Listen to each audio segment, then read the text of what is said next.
Everyone, welcome back to my channel. तो आज हम बात करेंगे about graded exercise stress testing. So what is this? Though it describes the systematic use of exercise for two purposes: to observe cardiac rhythm abnormality during exercise and assess overall physiological adjustment to increase metabolic demands.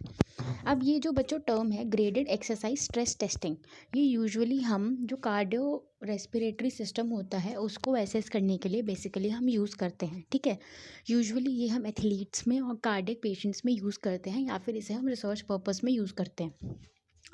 तो इसमें हम patient को exercise करवाते हैं। ठीक है, अब वो एक्सरसाइज क्यों करवाते हैं? ताकि हम उनका हार्ट की चेकिंग कर सकें, उसका रिदम वगैरह कैसा चल रहा है ड्यूरिंग एक्सरसाइज और उसका फिजियोलॉजिकल एडजस्टमेंट क्या है।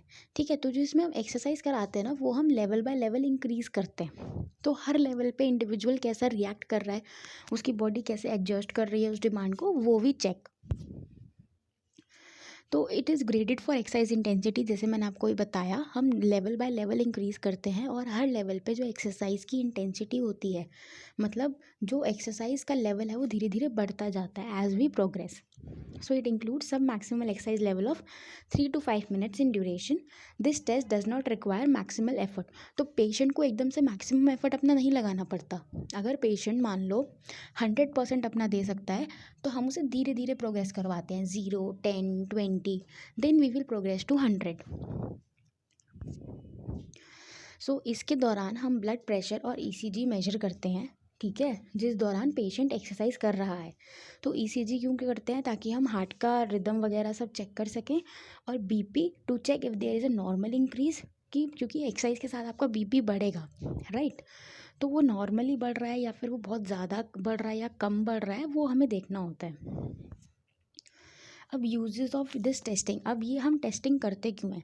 To detect heart disease. पहली बात तो ये हो गया कि हम different type of heart diseases जो होंगी उनको डिटेक्ट करने में यूज़ करेंगे। एरिथमिया, एसटी सेगमेंट चेंज, ठीक है, सीएचडी देखने के लिए। और यूजुअली 80% ऑफ द abnormalities जो होती हैं हार्ट की, वो डिटेक्ट कर लेता है this testing. Second is to reproduce and assess exercise related chest symptoms.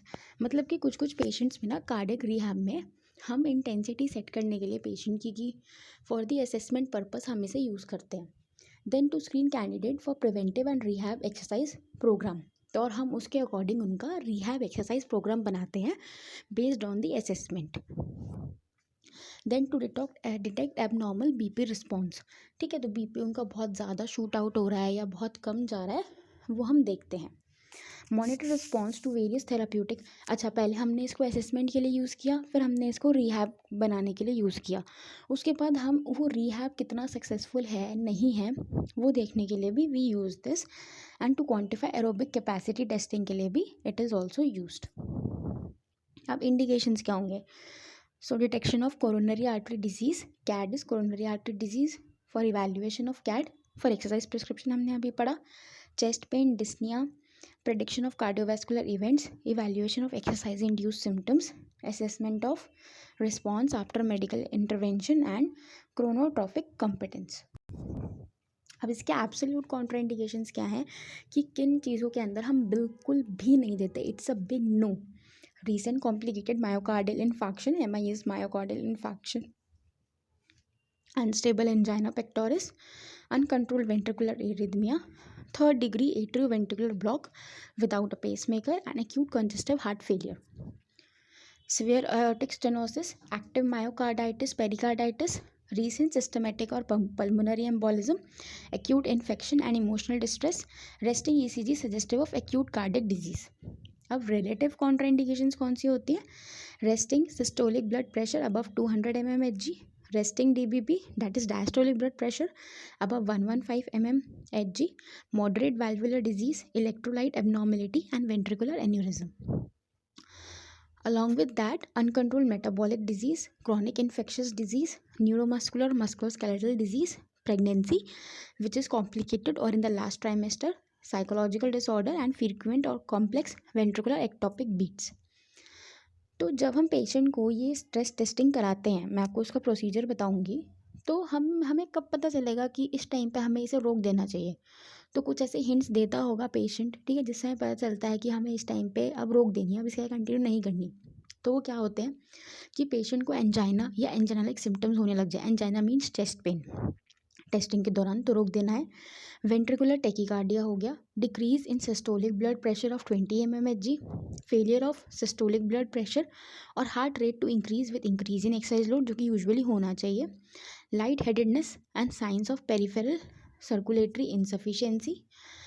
उसके अलावा down sloping of ST segment, multiple PVCs, SBP greater than 160 and DBP greater than 110, increase in heart rate, sustained supraventricular tachycardia, या फिर patient ही बोल दे कि अब रुक जाओ, and equipment failure. तो इनके चीज़ों में हमें ध्यान रख के देख लेना चाहिए कि अब हमें ये स्टॉप करना है, अब इसके आगे इसको हमें टेस्ट को नहीं करना।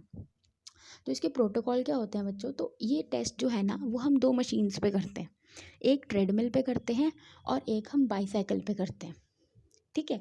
अब जो ट्रेडमिल वाला तरीका है उसमें 3 प्रोटोकॉल आते हैं हमारे, ब्रूस, मॉडिफाइड बाल्के एंड मॉडिफाइड नॉक्टन।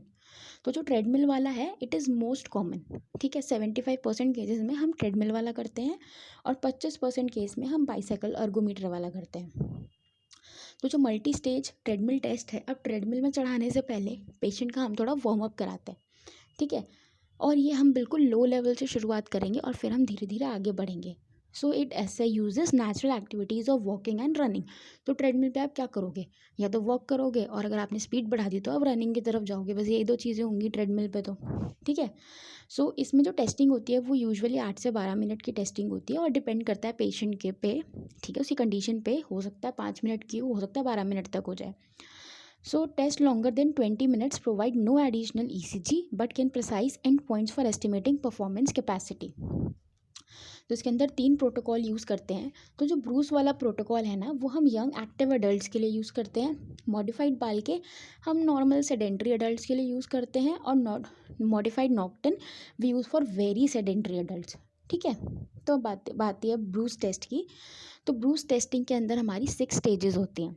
तो इसमें जो ट्रेडमिल स्पीड है आप देख रहे हो, इनिशियली वो हमने 1.7 सेट करी है MPH और ट्रेडमिल का ग्रेड है 10।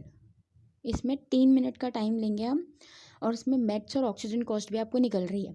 फिर जब ये ड्यूरेशन पार हो जाती है, बिल्कुल सही सलामत है, पेशेंट को कोई प्रॉब्लम नहीं हो रही, टेस्टिंग में भी सब सही आ रहा है, तो फिर हम नेक्स्ट स्टेज पे जाते हैं। तो उस पर हमने स्पीड इंक्रीज़ कर दी, ट्रेडमिल का ग्रेड इंक्रीज़ कर दिया और ये करते करते हम स्पीड को 5.2 तक ले आते हैं और ट्रेडमिल के ग्रेड को 20 तक ले आते हैं। फिर आता है आपका मॉडिफाइड बाल्के। तो मॉडिफाइड बाल्के के अंदर 12 स्टेजेस होती हैं। तो इसमें ट्रेडमिल स्पीड जो है वो फर्स्ट स्टेज में तो 2 पे रहती है और एंड स्टेज में 3 पे रहती है, बाकी सब में 3 रहती है। इसमें जो हमारा मेन कंसर्न है वो रहता है ट्रेडमिल की ग्रेडिंग पे, ठीक है। तो ग्रेडिंग हम प्रोग्रेस करते करते 25 तक लेके आते हैं। Then is the modified Naughton test. तो इसमें भी आप देख रहे हो 13 स्टेजेस हैं, 4 आउटकम होते हैं, true positive, true negative, false negative and false positive. So I hope you find this video helpful. और अगर हेल्पफुल लगी हो तो आपको एक डाउट हो तो प्लीज़ आप मुझे कमेंट में पूछ सकते हैं। Thank you.